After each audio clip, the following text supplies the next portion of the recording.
டைம்லர்களை அன்போடு வரவேற்றுக் கொள்கிறோம். அமெரிக்காவின் கின்சி நகரில் அமைந்திருக்கின்ற ஒரு தேவாலயம். ஆராதனைகளை கலந்து கொண்ட அப்பாவி மக்கள் பல நூறு பேர். திடீரென 40 வயது மதிக்கத்தக்க ஒரு மனிதர் தனது காரை அந்த தேவாலயத்தின் மீது பலமாக மோதி தன்னிடமிருந்த அந்த ஆயுதத்தினால சரமாரியாக சுட ஆரம்பிச்சாரு. இந்த சூட்டு சம்பவத்துல 4 பேர் சூட்டு சம்பவ இடத்திலே பலியாகிறதோட 8க்கும் அதிகமானவர் பயங்கரமான காயங்களுக்கு உள்ளானதோட இவனுடைய வெறி தீர்ந்துபாடு இல்ல. மேற்கொண்டு என்ன பண்ணிருக்கிறார் அப்படின்னு கேட்டீங்கன்னா, தீயூட்டி தேவாலயத்தை தீக்கரையாக மாற்றினாரு. இந்த சந்தர்ப்பத்துல அவசர இலக்கத்துக்கு தொடர்பு கொண்ட அந்த மக்கள் போலீசார வரவழைச்சாங்க.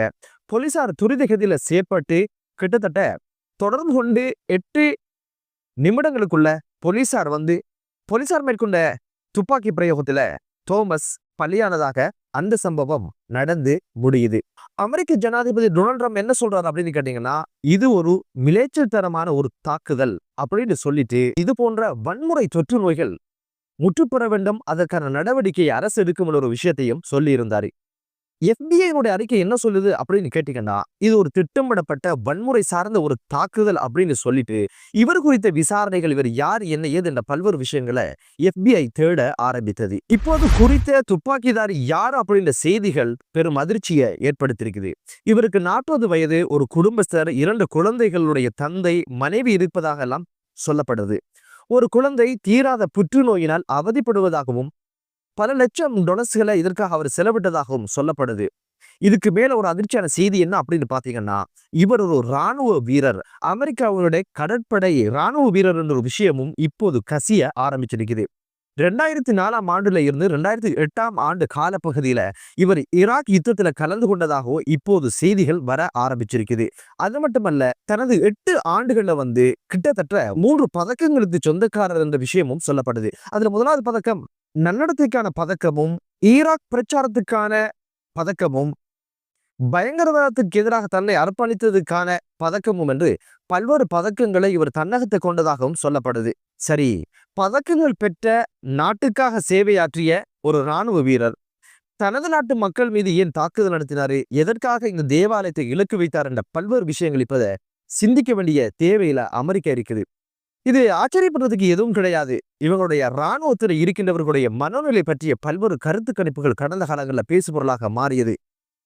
அமெரிக்க இராணுவத்தில் இருக்கின்றவர்கள் மனநோயாளியாக, மன அழுத்தத்தோடு, மனச்சோர்வோடு இருப்பதாக பல்வேறு அறிக்கைகள் சொல்லப்படுது. குறிப்பாக ஆப்கானிஸ்தான் ஈராக் யுத்தத்துல களத்தில் நின்ற 30,000 படை வீரர்களை உடனடியாக அமெரிக்கா தனது நாட்டுக்கு அழைத்து சிகிச்சைகள் அளித்ததான பல்வேறு செய்திகளும் காண கிடைத்தது. 2019 இருந்து 2023 காலப்பகுதி வரைக்குள்ள கிட்டத்தட்ட அமெரிக்காவுடைய இராணுவ வீரர்களோட நிலைமை என்ன அப்படின்னு பாத்தீங்கன்னா, 5,41,672 பேர் ஏதோ ஒரு மன வியாதியினால் பிடிக்கப்பட்டிருக்கிறார்கள் என்ற ஒரு விஷயத்தின அமெரிக்காவே சொல்லி இருந்தது. எனவேதான் சந்தோஷமாக இருக்கின்றவங்களை பார்த்தா மனநோயாளிகளுக்கு பிடிக்காது. அதனால இந்த ஒரு சம்பவத்தை இவர் செய்து முடித்திருக்கிறாரோ என்னவோ என்று என்ன தோன்றுகிறது. பொறுத்திருந்து பார்க்கலாம். எதிர்வரும் காலங்கள்ல எதற்காக இதை செய்தார் என்ற பல்வேறு விஷயங்கள் வெளியில் வர ஆரம்பிக்கும்.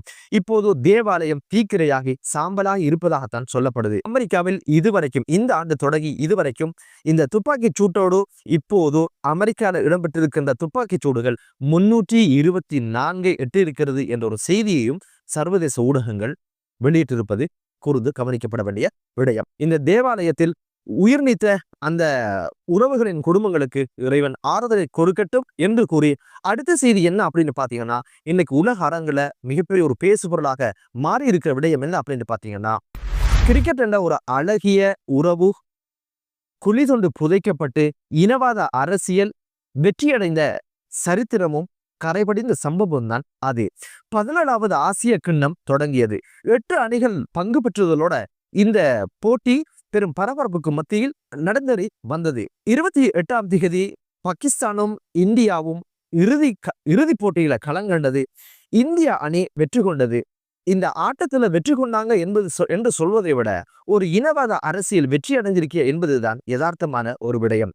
சர்வதேச உறவுகளை இணைக்கின்ற அழகான உணர்வுள்ள ஒரு போட்டி, பல கோடி ரசிகர்களை கவர்ந்த இந்த கிரிக்கெட் போட்டி இப்போது ஒரு இனவாத அரசியலாக மாறி இருப்பது என்பது மிகப்பெரிய ஒரு அவமானமாக பார்க்கப்படுது. கிரிக்கெட் போட்டி, இறுதி போட்டி, ஆசிய கண்டம் என்றுதான் சொன்னாங்க. ஆனா இறுதியில யுத்தத்தின் எச்சமாக முடிந்தது என்பதுதான் ரொம்ப வலிக்கிற விஷயமாகவும் அவமானமாகவும் இப்போது ரசிகர்களிடையே பேசப்படுது. கை கொடுக்க மாட்டோம், கப்ப வாங்க மாட்டோம் என்று இந்திய அணியினர், இந்திய தனி தலைவர் அடம்பிடித்ததில் இருந்து இதுல எவ்வளவு பெரிய அரசியல் நடந்திருக்குது என்பது தெரிய வருது. பதிலுக்கு பாகிஸ்தான் அணியினுடைய தலைவர் சல்மான் அலி ஆசா என்ன பண்ணினாருன்னா, அவங்களுக்கு கொடுத்த பரிசு தொகைய, அந்த வவுச்சரை அப்படியே குப்பையில போடுற மாதிரி எரிஞ்சிட்டு போனாரு. இதுல இவர் சொல்ற மெசேஜ் என்ன அப்படின்னு பாத்தீங்கன்னா, இதுக்கு நடவடிக்கை எடுங்க, இதுக்கு எடுத்தா அதுக்கு நீங்க எடுக்கணும் அப்படின்ற செய்தியை சொன்னார் என்னவோ தெரியல. ஒட்டுமொத்தமாக இரு அணிகளும் நடந்து கொண்ட விதம் 100க்கு 100 தவறு என்பதுதான் இப்போது ரசிகர்கள் மத்தியில பேசப்பட்ட ஒரு விஷயம். இதை தாண்டி இந்த ஒரு விஷயம் குறித்து ரசிகர்களுடைய மனநிலை எப்படி இருக்கு அப்படின்னு பாத்தீங்கன்னா, இந்திய அணியினர் நடந்து கொண்ட விதம் சரி காணுகின்ற மனநிலையில் இருக்கின்றவர்களும் உண்டு, இது பிழை என்று சொல்லுகின்ற மனநிலையில் இருக்கின்ற ரசிகர்களும் உண்டு. என்னதான் இருந்தாலும் கிரிக்கெட் என்பது உறவுகளை உருவாக்குகின்ற விளையாட்டாக பார்க்கப்படுகின்ற இந்த சந்தர்ப்பத்துல இப்படியான ஒரு அசம்பாவிதம் என்பது ஒரு கரைபடிந்த ஒரு வரலாறாகத்தான் கிரிக்கெட் வரலாற்றிலே இது இடம் பிடித்திருக்கும் என்பது மீசான் டைமுடைய பார்வை. இந்தியாவில் நடந்த பயங்கரவாத தாக்குதலுக்கெல்லாம் இந்த கிரிக்கெட் அணிதான் பொறுப்பா, கிண்ணம் தர வந்த அந்த அமைச்சர் தான் பொறுப்பா என்ற கேள்வியும் எழ ஆரம்பிச்சிருக்குது. பாஜகவுடைய அரசியல் 100க்கு 100 பிரதிபலித்திருப்பதை பார்க்க முடிந்தது. அதாவது சூரியகுமார் யாதவ் இந்த தொடர்ல ஆடினாரோ இல்லையோ தெரியல, ஆனா மோடிஜியினுடைய தாளத்துக்கு நல்லா ஆடி இருக்கிறார் என்ற ஒரு விஷயம் தெரிய வருது. என்னதான் இருந்தாலும் விராட் கோலி ஆக்ரோஷமான விளையாட்டை களத்துல காட்டுறவரு, விளையாட்டு முடிந்த உடனே கட்டி அணைத்து ஆற தழுவி ஆறுதல் சொல்லுகின்ற மனநிலை கொண்ட ஒரு கிரிக்கெட் அணியில இருந்து இந்த இளம் அணி எப்படி உருவானது என்பதுதான் தெரியாத ஒரு விடயமாக இருக்கிறது. என்னதான் கிரிக்கெட்டை பொறுத்த வகையில் இந்திய அணி பலமிக்க ஆற்றல் உள்ளவர்களாக இருந்தாலும் கிரிக்கெட்டுக்கு இருக்கின்ற ஒழுக்கங்கள் இல்லாவிட்டால் நிச்சயமாக அது செல்லா காசி, அதுக்கான அங்கீகாரம் ரசிகர்களிடையே இருக்காது என்பதுதான் யதார்த்தமான ஒரு விடயம். எனவே அரசியலுக்கு அப்பாற்பட்ட கிரிக்கெட் என்பது அழகானது. எப்போது அரசியல் உள்ள வந்ததோ அப்போதோ கிரிக்கெட் என்பது குழி தோண்டி, அந்த உணர்வுகள் குழி தோண்டி புதைக்கப்பட்ட சம்பவத்தை பார்க்க முடிந்தது.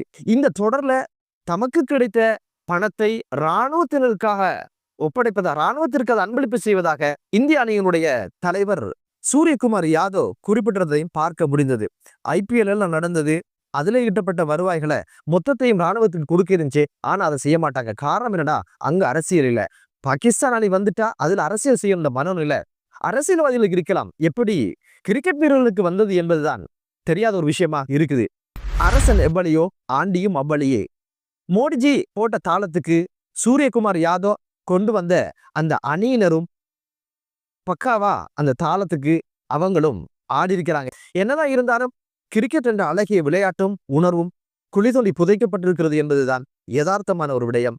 எனவே இந்த ஒரு நிலை தொடராமல் முற்றுப்பெறுவதற்கான சுமூகமான உறவை அனைவரும் ஒன்றிணைந்து செய்து கொள்ளட்டும் என்று கூறி மற்றொரு காணொளியிலே உங்கள் அனைவரையும் சந்திக்கும் வரை விடைபெறுகிறேன். நன்றி.